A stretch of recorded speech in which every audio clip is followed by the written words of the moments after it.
அனைவருக்கும் வணக்கம். இன்னைக்கு நம்ம எல்லாருக்கும் ரொம்ப பிடிச்ச மிகவும் நேசிக்கத்தக்க மரியாதைக்குரிய புரட்சி தமிழகம் பறையர் பேரவை அமைப்பின் தலைவர் வழக்கறிஞர் அண்ணன் ஏர்போர்ட் மூர்த்தி அவர்களை சந்திக்க போறோம். அண்ணா வணக்கம்ண்ணா. வணக்கம். ரொம்ப நாள் கழிச்சு பாக்குறோம்னா எப்படின்னா இருக்கீங்க? நல்லா இருக்கேன். ஈரோடு கிழக்கு களத்துல உங்களை பார்க்க முடிஞ்சு, மேடைகள்லாம் இப்போ எவ்வளவு சாஃப்டா பேசுறீங்களா, அதுக்கு அப்படியே எதிரா பாக்குறதுக்கே இப்போ அப்படி இருந்துச்சு. தெரிய விட்டுருந்தீங்க. உண்மையிலே உங்க பேச்சுக்கெல்லாம் தாய் தமிழ் நிறைய ஊடகங்கள்ல பார்த்தோம், அப்படி பிச்சுக்கிட்டு போச்சு. நான் உங்ககிட்ட முதல்ல கேட்கணும்னு நினைச்ச கேள்வி என்னன்னா, நீங்க வந்து நாம் தமிழருக்கு ஆதரவு, அதாவது இஷ்யூ பேஸ்டா நீங்க ஆதரவு கொடுத்துருக்கீங்க. இதுக்கு முன்னாடி நான் நிறைய பார்த்துருக்கேன். இப்போ ஒரு பிரச்சனை வந்துச்சு, ஈவேரா அவர்கள் சார்ந்த பிரச்சனை. அடுத்து அதை தொடர்ந்து அண்ணன் சீமான் அவர்களுடைய வீடு முற்றுகை இப்படிலாம் வந்துச்சுன்னா, நீங்க ஆதரவு கொடுக்கணும்னு நினைச்சிருந்தா ஊடகத்துல இருந்தே கூட கொடுத்துருக்கலாம், அல்லது வந்து நீங்க வீட்டுல இருந்தே கூட ஒரு காணொலி மூலமா கூட ஒரு ஆதரவு கொடுத்துருக்கலாம். நேர்லயே தான் நான் போகணும், அந்த நேரத்துல நான் மேடையில தான் போய் நிக்கணும், அல்லது வந்து என்னுடைய அமைப்பு மூலமாக நேரடி ஆதரவு நாம் தமிழர் கொடுக்கணும் அப்படின்னு நீங்க உந்தப்பட்டதுக்கான காரணம் என்னங்க? காலம் சில வகைகளை தானா தீர்மானிக்கும். நான் பல இடங்களில் சொல்லியிருப்பேன், ஒரு காலத்தில் இவர்களெல்லாம் புரட்சியாளர்கள் என்று போற்றப்பட்டவர்கள், இந்த காலம் அப்படியே மாறி இவெல்லாம் பொறுக்கி, இவெல்லாம் சமூகத்திலிருந்து அப்புறப்படுத்தப்பட வேண்டியவர்கள் அப்படின்னு காலம்தான் தீர்மானிக்கும். அப்படி காலம்தான் தீர்மானித்திருக்கிறது. என்னை பொறுத்த வரைக்கும் இந்த தேர்தலுங்கிறது இது ஒரு யுத்தம். தமிழருக்கும் திராவிடருக்கும், தமிழ் தேசியத்திற்கும் திராவிட தேசியத்திற்குமான யுத்தம். ஒரு தமிழனாக பிறந்த நான் நினைக்கிறேன், நான் உண்மையிலே ஒரு தமிழனுக்கும் தமிழச்சிக்கும் பிறந்திருக்கிறோம். இது தமிழினத்தின் மீதான போர், இது திராவிடத்துக்கு எதிரான போர். இது இந்த போரில் நம்முடைய பங்களிப்பை செலுத்த வேண்டும்னு ஆசிய தமிழனாக உணர்ந்த நான் நிற்கிறேன். அதற்காக தான் அங்கே போய் நின்னோம். 2026 காலத்துல அந்த ஏர்போர்ட் மூர்த்தி அவர்களை எதிர்பார்க்கலாமா? அதுதான் நான் சொல்றேன். அதையும் காலம் தான் தீர்மானிக்கும். நம்ம என்னையும் யாரும் முழுசா நம்ப வேணாங்க, அண்ணன் சீமானையும் யாரும் முழுசா நம்ப வேணாம். காலத்துக்கு ஏற்ற அரசியலை காலம் சொல்லுங்க. வெயில் காலத்தை ஏங்க தற்பி சொல்லாது? புரியுது. ஏன் மழை காலத்துல ஏன் இல்லை? அது இயற்கை. ஆமா, இயற்கை சில வகைகளை இது தானா தீர்மானிக்கும். இவனெல்லாம் சொல்றான்ல பெரியார் மண் சார், அங்கே போனால் ஒரு பயலுக்கு ராமசாமி பற்றி தெரியல சார். அந்த ஊர் ஈரோடுலையா? ஆமாங்க. எங்க கழுவி இப்போ நாம் தமிழர் மேடைகளில் இன்னும் அது பெரியார் எதிர்ப்பு மேடை மாதிரி தான் போட்டுருந்தாங்க. நான் தான் போய் பாக்க கொஞ்சமாவது ஓட்டையாவது போடுங்க ஏன்னு சொல்கிறோம். போட்டு கேட்குறேன், வேற மாதிரி கேட்டீங்க. இப்போ பெரியார் மண்ணுன்றாங்கல்ல, ஏய் நீங்கள் இந்த அந்த நம்ம வடிவேல் காமெடி மாதிரி தான், அந்த ஊருக்கு வா, தெருவு வா, வீட்டுக்கு வா. ஆமாம் சார், ஏதாவது ஒரு சின்ன எதிர்ப்பு வந்துருக்கணும்ல சார்? கண்டிப்பா கொஞ்சமாச்சும் வந்து. உண்மையிலே பெரியாரின் உப்பை அந்த மக்கள் தின்னிருந்தால் எந்த மண்ணில் வந்து பெரியாரை பத்தி பேசுறீங்க கண்டிப்பா அப்படின்னு சாதாரணமா சண்டை கூட போட வேணாம் சார். இப்போ எல்லாம் பிரச்சாரம்லாம் பண்ணிட்டு, இப்போ நாங்கள் ரோட்ல தானே தெரியலாம், டீ கடைக்கு போறது, அங்கே போறது, இங்கே போறது, லுங்கிய கண்ணு அங்கே போய் நிற்கிறது, இங்கே போய் நிற்கிறது, அப்படி தானே நிற்கிறோம் சார். என்ன சார் நேற்று இப்படிலாம் பேசுறீங்களா சார்? பெரியார் வந்து இந்த ஊர்ல என்னென்ன செஞ்சிருக்காரு தெரியுமா சார்? அப்படி கூட யாரும் கேட்கலையா? ஒருத்தன் அடையா சார் வைக்க கேடு. செல்வாக்கு இல்ல சார், செல்வாக்கு இல்ல சார், யாருன்னே தெரியல சார் அந்த ஊர்ல. இப்ப நீங்க ஒண்ணும் இல்ல. அப்ப இது பயங்கரமா முழுக்க ஒன்லி மீடியா ஃபேஸ் தானே இவங்க காட்டுற பிம்பம் சார். இது இந்த பிராண்டுக்கு அங்க வேல்யூவே இல்ல. அதை பார்த்துட்டு வரதுக்கு தான் ஒரு போயிட்டு வந்தீங்களா? ஒண்ணுமே இல்லை சார். சார் ஒரு ட்ரெயின்ல போறோம், ஒரு கம்பெனி டிஜிஎம்னு ஒருத்தர் என்னை பார்த்துட்டு கேட்டார், சார் நீங்கள் மூர்த்தி தானே? ஆமாங்க. இல்லை பெரியார்லாம் இப்படி பேசுகிறீங்க, இப்படி இருக்கிறீங்க அப்படின்னாரு. எங்கே போகிறீங்கன்னு? இல்லைங்க இடைத்தேர்தல் ஈரோடு. சார் என்ன சார் பெரியார் இப்படி பேசிட்டு ஈரோடுக்கு போகிறோன்ட்டு? பார்த்து சார், பார்த்துட்டு தான் போகிறேன், பார்க்க தான் போகிறேன்னு. அப்புறம் போய் பேசுகிறோம்ல சார். ஆமாம் சார், ஒரு சின்ன ஒரே ஒருத்தன் சார், அது கூட அந்த திக கட்சியில் ஏதோ பொறுப்பாளராக இருப்பாங்க, அது வந்து ஏதோ குலைச்சிது சார். மற்றபடி உண்மையில் இந்த மக்களுக்கு இல்லை ஈரோட்டு மண்ணில் அவர் ஒரு மாற்றத்தை ஏற்படுத்தி இருந்தால், என் பிள்ளையெல்லாம் அந்த ஏன் படிக்க வச்சா, ஏன் எப்படி வந்து பேசுறீங்கன்ற மாதிரி ஒரு சின்ன சலசலப்பு சார். நீ ஓட்டே கேட்க வரலையே சார். நாம் தமிழராவது உருள்றான் பேழ்றான் அங்கே சார். நீங்க ஏது ஒரு டீ கடைக்கு போங்களேன், அங்கே 2 பேருன்னு வாங்கினேன்றான். ஒரு ஹோட்டலுக்கு போங்க, அந்த மாதிரி எல்லா இடத்துலையும் ஒரு செல்போனுங்களை போய் ரீசார்ஜ் பண்ணுவேன், அங்கே 2 பேர் ரீசார்ஜ் பண்ணியிருக்கிறாங்க. அப்போ எல்லா இடங்களிலும் நாம் தமிழர்கள், நாங்கள் தமிழ் திராவிடனுக்கு எதிரானவங்க நாங்கள் அப்படின்னு ஒத்தையில் போய் தானே கடைக்கு போகிறாங்க வராங்க. ஒரு சின்ன சலசலப்பு இல்லையா சார்? சார் சத்தியமாக அந்த அட்ரஸ்லாம் அந்த ஆளே இல்லை சார் அங்கே. ஈரோடு அட்ரஸ்ல. ஆமா தமிழ்நாட்டுல இல்ல போல இது நீங்க சொல்றதை பார்த்தா. ஈரோடு அவங்க மண்ணுன்றாங்களா, அதுக்காக சொல்றேன். எங்க ஊர் நிலவரம் எனக்கு தெரியுது, ஈரோடு நிலவரம் ஈரோடு மாதிரி அப்படிதான் இருக்கு. ஒண்ணுமே இல்லை சார். ஒருத்தர் கூட எத்தனையோ பேர் பாக்குறாங்கல்ல, தம்பி பாவம்பா விடுங்கப்பா, ஏன்பா அவரை பத்தி பேசுறீங்க, நீங்க ஓட்டு தானேப்பா கேட்க வந்தீங்க, ஓட்டு கேளுங்களப்பா அப்படின்னு ஒரு குரல் கூட இல்லை சார். சார் இவங்க காட்டின இமேஜுக்கும் அங்க போறதுக்கும் ஒண்ணுமே இல்லை சார். மண்ணு சார், சொன்ன மாதிரி மண்ணு. அது பெரியார் மண்ணு இல்ல, வெறும் ஈரோடு மண்ணு சார். அது இப்ப எப்படி கன்னியாகுமரி மண்ணு, சேலத்து மண்ணுங்குது இல்ல, அந்த மாதிரி அது மண்ணு சார். அது ஈரோடு மண்ணு. இது பெரியார் மண்ணுலாம் இல்ல சார். இது களத்துல போனீங்க, பரப்புரை பண்ணீங்க, பேசுனீங்க, எழுச்சிகரமா இருந்துச்சு. அந்த வேட்பாளர் திமுக சார்பில் போட்டிட்டு வர சொன்னாரு, நாம் தமிழர் கூட போட்டி போறதெல்லாம் கால கொடுமை எங்களுக்கு, நாங்க வந்து காலாடிக்கிட்டே ஜெயிப்போம் அப்படிங்கிற மாதிரி அவர் பேசியிருந்தாரு. நாளைக்கு முடிவுகள் வரப்போகுது. அநேகமா இந்த வீடியோ வெளியே வர நேரத்தில் முடிவுகள் கூட வந்திருக்கும். இப்படிப்பட்ட சூழல்ல வந்து எப்படி இருக்கு கள நிலவரம், எப்படி இருக்கு, மக்கள் என்ன சொல்றாங்க, என்ன பண்ணாங்க, திமுக உண்மையிலே ஜாலியா எந்த கவலையும் இல்லாம இருக்காங்களா, என்ன பண்ணாங்க சார்? இந்த நம்ம தமிழா பாண்டியன் இருக்காருல்ல, அவர் ஒரு வேட்பாளர் தான். அவர் வேட்பாளர் சார். அப்புறம் இந்த எம்ஜிஆர் பேர்ல ஒரு கட்சி இருக்கு, அவங்க கூட இந்த அந்த அபய ஆட்டோவில் சுற்றி எம்ஜிஆர் படத்தை போட்டு வேட்பாளர் பேரை போட்டு படம்லாம் போட்டு அவரு கூட தேர்தல் பிரச்சாரம் பண்ணுறாரு சார். ஒரு இராணுவ வீரர் அந்த பேட்ச்லாம் போட்டு எல்லாம் போட்டு அவரே ஓட்டுறாரு வண்டி. வண்டியில் ஒரு அம்மா இருக்குது, ஓட்டு போடுங்க ஓட்டு போடுங்க. இதையெல்லாம் நான் கிட்டத்தட்ட இருந்த 5-6 நாட்களில் ஒரு 7-8 தடவை இந்த 3 பேரையும் சுற்றி பார்த்துறேன் நான். ஒரே ஒரு திமுக கொடி கட்டிய ஒரு ஆட்டோ, உதயசூரியன் சின்னத்துக்கு ஓட்டு போடுங்க, அதான் கெத்தா இருக்கிறோம் நாங்க, கேட்கவே தேவையில்லை, எங்களுக்கு தானே ஜெயிப்போம். இல்லை நீங்க நிக்கிறதா தேர்தல் ஜனங்களுக்கு, அப்புறம் எப்படி ஜெயிப்பாங்க? அதுதான் சார் திமுகவின் தந்திரம். தந்திரம், பஞ்சதந்திரம். அதான் பண்ணிட்டாங்க.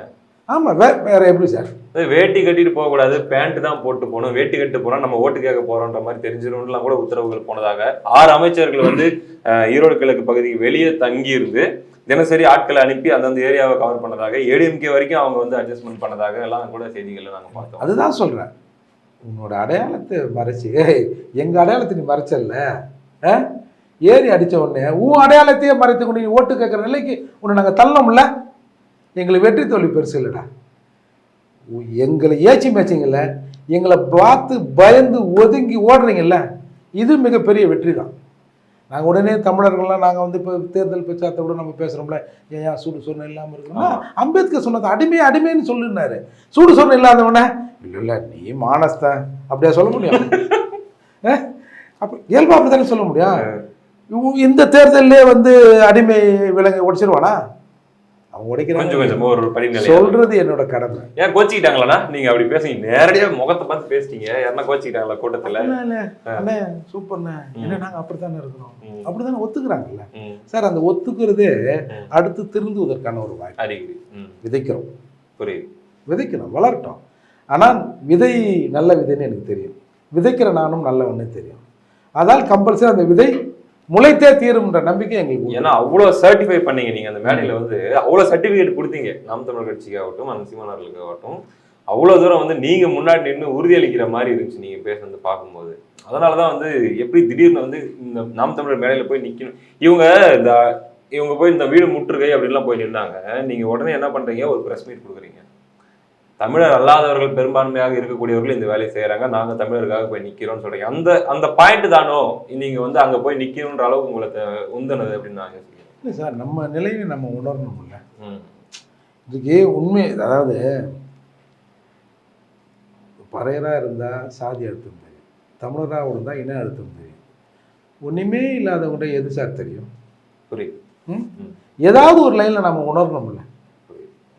எங்கிருந்தோ வந்தவன் எதுக்காகவோ வந்து கூட்டின்னு வந்து அந்த சீமான் வீட்டை சாரி முற்றுகிறான் சார். ஒன்றும் இல்லை, இப்போ ஊரில் வேற ஒரு ஊர்லேருந்து உள்ளே வந்து அடிச்சுட்டு போகிறான்னு வச்சுங்க, ஊரில் இருக்கிறவங்க கேட்பாங்க, அக்கம் பக்கத்தில் நிலம் ஆம்பளையா? கண்டிப்பாக கேட்பாங்க. இல்லை சோறை போட்டு திங்கிறீங்களா, என்ன திங்கிறீங்க?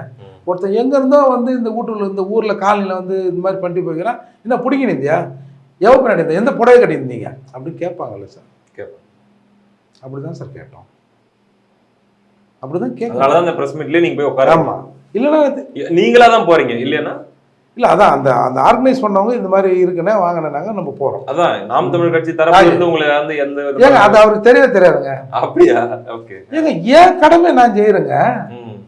அங்க போய் நிக்க வேண்டியது உங்க கடமை. ஆசிய தமிழனா அவர் அண்ணா அதுக்கப்புறம் ஒரு மெசேஜ் போட்டார், இதெல்லாம் பார்த்துட்டு வாய்ஸ் மெசேஜ் போட்டார். என்ன ரொம்ப நன்றிண்ணா, இது என்னோட கடமை, இதுக்கு நன்றிலாம் இல்லை, நான் என்னை தமிழனாக உணர்றேன்.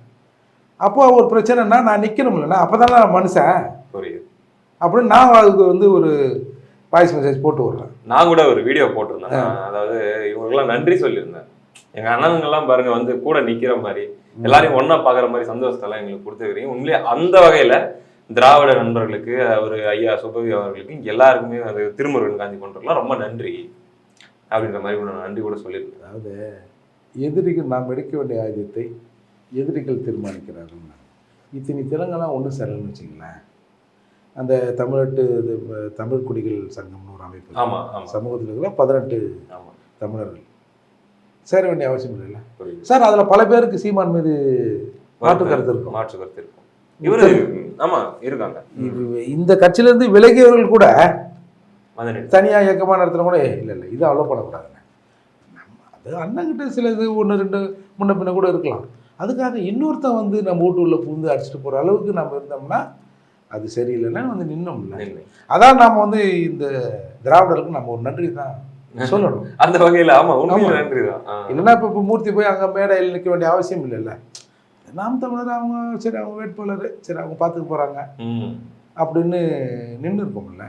அதான் நம்ம எதிர்பார்க்கவே இல்லை. நான் அதுக்கு முன்னாடி நாள் உங்களை அழைக்கிறேன், ஆனால் நம்ம ஒரு நேர்காணல் பண்ணலாமான்னு கேட்கும்போது நான் ஈரோடு கிளம்புறேன் நீங்க, எனக்கு நான் உண்மையிலேயே எதிர்பார்க்கல. ஆனால் அதுக்கப்புறம் பார்த்தா யூடியூப்ல தெரிக்குது நிறைய. உண்மையிலேயே சொல்றேன், நாம் தமிழர் தம்பிமார்கள், நான் உங்ககிட்ட இந்த நேரம் பகிர்ந்துன்னு ஆசைப்படுறேன். நான் உலகமெங்கும் இருக்க போறீங்க, அவ்வளோ பேர் என்கிட்ட செய்தி பகிர்ந்துக்கிட்டாங்க. உங்களுடைய அந்த ஆதரவுக்காகட்டும், உங்களுடைய பேச்சுக்காகட்டும், எல்லாத்துக்குமே கூட நன்றி தெரிவிச்சு பெரிய அளவில் என்னுடைய சேனலில், என்னுடைய கமெண்ட் செக்ஷனில், தனி செய்திகளில் கூட வந்து நிறைய அவங்களுடைய அன்பையும் அவங்களுடைய உணர்வையும் வெளிப்படுத்தியிருந்தாங்க. சார், நான் கண்ட அனுபவத்தை ஒன்று சொல்கிறேங்க. திமுக கூட்டணியில் பாமக வந்தால் விசிக இருக்காது. ஓகே, ஆமாம், அவங்களே சொல்லியிருக்காங்க. 2 மனிதங்கள் தானே சார். என்ன ஆட்டியம் அவங்களுக்கு கோழிங்க ஒன்றாவை போடுறோம், மனிதர்கள் தானே. இப்படி நீ பேசுகிற ஒரு பிம்பத்தை உருவாக்குற, எதாக இருந்தாலும் அவங்க அப்படி தான், இவங்க இப்படி தான், கூட்டி ஆட்டு இப்போ ஆட்டு பார்க்கலாம் அப்படின்லாம் சொல்கிறீங்கல்ல. எங்கள் மகாபலிபுரத்துலேருந்து 2 பேர் நாங்கள் அண்ணனை பார்த்துட்டு கீழே வரும்போது நான் ஃபோன் பேசிங்கன்னா ஒருத்தர் வந்து ஃபோட்டோ எடுத்தார். ஃபோட்டோ எடுத்தோடனே இன்னொரு தம்பி சொன்னார், நான் உங்கள் சொந்தக்காரங்கண்ணே அப்படின்னா. அப்புறம் பார்த்தா எந்த ஊர் கேட்டால் உண்மையிலே எங்கள் சொந்தக்காரங்க. அப்படியா? ஆமாம், ஏன்னா நாங்கள்லாம் உடன்பங்கள்லாம் நீங்கள் எல்லாம் பிசை எடுப்போம்ண்ணே அப்படின்னு சொன்னாங்க. இன்னொருத்தர் சொல்கிறாரு, என்ன நான் வண்டி இருந்தேன், ஒரே ஊர்னே, நாங்கள் எதிர் திசையில் இருந்தோம்னே, அதான் தெரியல முன்னாடி இருந்தேன். இப்போ எல்லாம் ஒன்றா நாம் தமிழில் இருந்தோம்னா ஒரே வண்டியில் தான் வந்தோம், எல்லாம் நாம் தமிழர் ஒரே வண்டியில் வந்தோம், ஒரே இடத்துல தங்கியிருக்கிறோம், விட்டு வந்தோம், அப்புறம் முடிச்சுட்டு போயிடுவோங்க. இதுதான் சார் சீமான், இதுதான் சார் சீமான் அரசியல். இதுக்கு துணை நிற்கலன்னா வாழ்றதே வேஸ்ட்டுங்கிறேன். நீங்கள் இதை வரவேற்கிறீங்க இல்லையா? இந்த ஒற்றுமை. ஆமாங்க, ஏங்க அவங்க சொல்றாங்க இது நாம் தமிழரால் சீமானால் முடிந்தது. புரியுது. என்ன புடுங்கின இதை புடுங்கி சேர்த்துருக்காருல்ல. ஓகே, புரியுது. தனியா நின்று என்ன புடுங்கன்னு கேட்டவங்களுக்கு நீங்க பதில் சொல்றீங்க. புடுங்கி இப்போ இவங்க 2 பேரும் நமக்கு தெரிஞ்சோம். ஏங்க ஒரு பொது மேடையில் புரட்சி தமிழகம் பறையர் பேரவை ஏற்பாடு மூர்த்தி பேசுவாருன்னா சார் ஊர்த்திருக்காரர்கள் கைத்தற, அவங்க அந்த மாதிரி சிந்தனை இல்லைன்னு வச்சுக்கோங்க. ஒரு உதாரணத்துக்கு சொல்கிறேன், எல்லாரும் தானே கைத்தட்டுறான்.